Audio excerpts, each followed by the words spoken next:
সেই রিফাত হত্যার ঘটনা আবার ঘটে গেল আমাদের খুলনাতে। খুলনা বড় বাজারের ব্যবসায়ী বিশ্বজিৎ সাহা সাথে ভিকটিমের স্ত্রী লামিয়ার প্রেমের সম্পর্ক গড়ে ওঠে এবং এক পর্যায়ে অনৈতিক সম্পর্ক গড়ে ওঠে। ইমন ঘটনাটি জেনে ফেলে এবং বিশ্বজিৎ সাহাকে ফোন করে কড়া ভাষায় গালিগালাজ করে। এর ফলে ইমন শায়েস্তা করার জন্য ইমনকে শায়েস্তা করার জন্য বিশ্বজিৎ সাহা তাকে হত্যার পরিকল্পনা করে।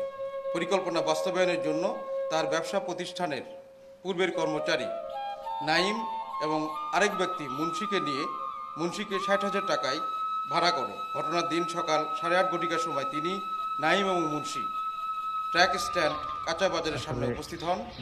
এই সময় আলামিন ওরফে ইমন মোটরসাইকেল সোনারাঙ্গা থানাধীন 22 তলার সামনে এসে পৌঁছালে বিশ্বজিৎ সাহা ইমনকে চিনিয়ে দেয় এবং মোটরসাইকেল চালানো অবস্থায় নাইম এবং মুন্সি আলামিনের পেটে ছুরিকাঘাত করে পালিয়ে যায়। পরবর্তীতে আলামিন ওরফে ইমনকে হাসপাতালে নেওয়া হলে কর্তব্যরত চিকিৎসক তাকে মৃত বলে ঘোষণা করেন।